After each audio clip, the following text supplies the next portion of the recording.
Are we on, Trev? Hello everyone and welcome to this very special edition of Beer Sweden TV. Today we are going totally Trappist. One of my absolute favourite beer styles, Trev, this one. There's so much that I want to tell you that we've decided pretty early on that we're going to have to split this episode into two parts. There's no way that I'm ever going to be able to tell you everything I want to tell you about Trappist beers, the monasteries, what makes a Trappist beer, what a double is, a triple, a quadruple and so on in 10 minutes. It's physically not possible, Trev. So what we're going to do is we're going to split this episode into two parts. The first part I'm going to give you all the sort of background, history, info and stuff like that. I'm not even going to touch a drop of it. But in the second part I'm actually going to taste two, I think, of the most sort of definitive styles of Trappist beers that are available here in Sweden.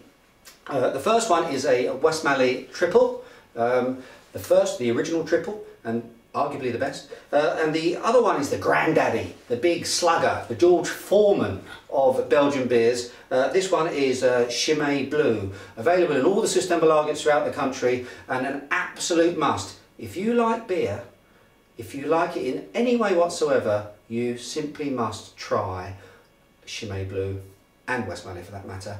They're absolute givens. Okay, so let's start at the very beginning. What is a Trappist brewery? Do you know, Trev? I'll tell you. There are 7 of them in the world. 6 of them come from Belgium. 1 of them comes from the Netherlands. Now, if my memory serves me correctly, and it often does, the 6 Belgian Trappist breweries are Ashel, I say that right, Trev, in Swedish in particular. Chimay, of course. Orval, lovely story behind that beer. We'll come back to that in another show. Rochefort, Westmalle. We've got another one that's quite difficult to pronounce, but I call it Westletteren. My pronunciation might not be 100% there. And of course, the far easier to pronounce, La Trappe from the Netherlands. So there are 7 Trappist breweries.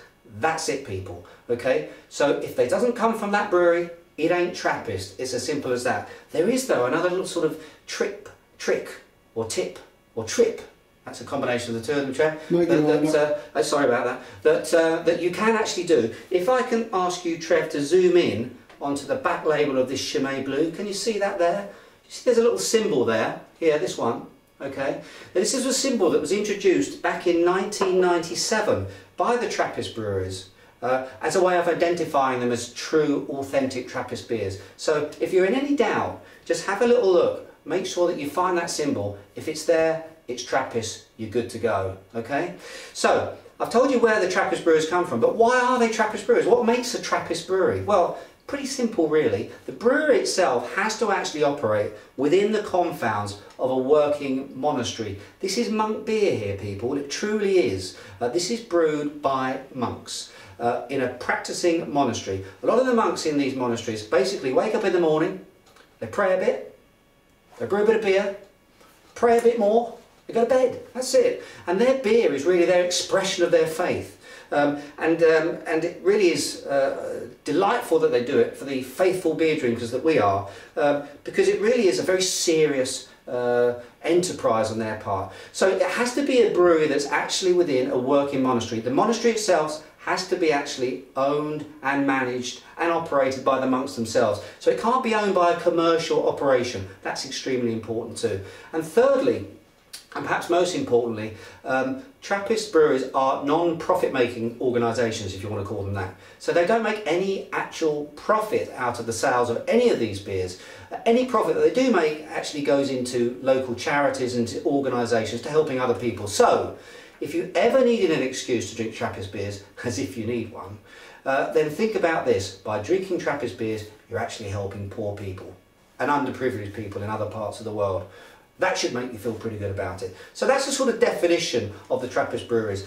Don't confuse them with Abbey style beers, because they are from breweries that actually are more commercial and do make profit. Trappist breweries don't. So that's the definition. So what styles of beer are you going to get from Trappist breweries? Well, a bit like in other Belgian breweries, they produce generally 3 different types of beer. A double, a triple and a quadruple. You'll hear those, you'll see those terms often as you sort of develop your beer palate. But what are they? Well, a double basically uses twice as much malt as a single. Singles are available, often actually drunk by the monks themselves within the breweries, but you can't get them here in Sweden. So twice as much malt. What does twice as much malt do? Makes the beer obviously more malty, and it makes it more alcoholic, because the more malt in a beer, that's the more starch and sugars that the yeast can attack and convert into alcohol. So more malt, more alcohol strength, generally. So a triple will have 3 times as much malt, and a quadruple will have 4 times as much malt. So basically, quadruples are generally the most alcoholic, and you've got your doubles, which are your most drinkable, as it were. Normally between something like 6% going all the way up to sort of 9–10%. Okay, so they are your basic styles. Now, what sort of flavours and aromas are you going to get out of Trappist beers? Well, generally they tend to be quite yeasty dominated. Yeasty with lots of sort of ester notes to them. So they've got lots of sort of fruity vibes coming out of them. Rich, dark, complex fruits, molasses, raisins, bananas, that sort of thing. Very, very complex beers here. Do make sure that when you drink them, that you put them in the right sort of glassware. Big, if a cognac glass, for instance, would be fantastic, because you need to be able to take time with this beer, people. You need to be able to savour it. This is sipping beer. It's not the sort of beer that you start your day off with. It's certainly not the sort of beer that you should start your first drink off in the pub. This is the sort of beer that you need time to evaluate, to enjoy, to savour. It really is complex stuff. As I say, it's generally quite yeasty, generally quite fruity.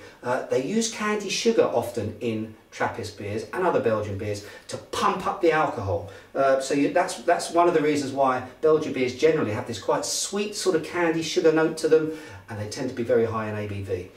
They are bottle fermented. That means they're still live. They may have been filtered a little bit, some of them, but they've still got their mojo in there. The yeast is still in there. And that's another tip for you, is that when you actually buy a bottle of it and you go home and put it in your fridge, do not feel tempted to, number one, drink it straight out of the fridge. It's far too cold. You'll dumb down all the flavours.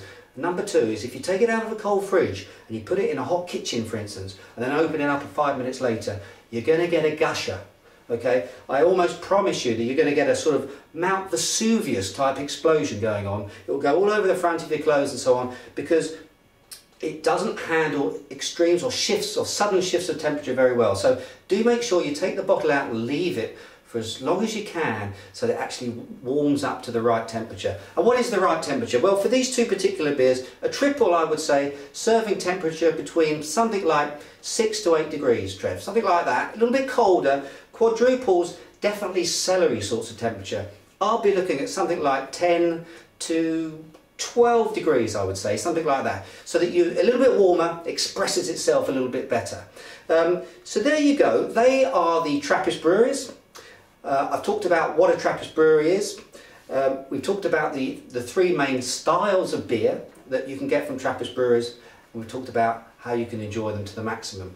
In part 2, I'm going to stop talking and I'm going to start tasting. My favourite bit. We're going to taste the West Manley Triple, the absolute definition of the style, and the first triple out there.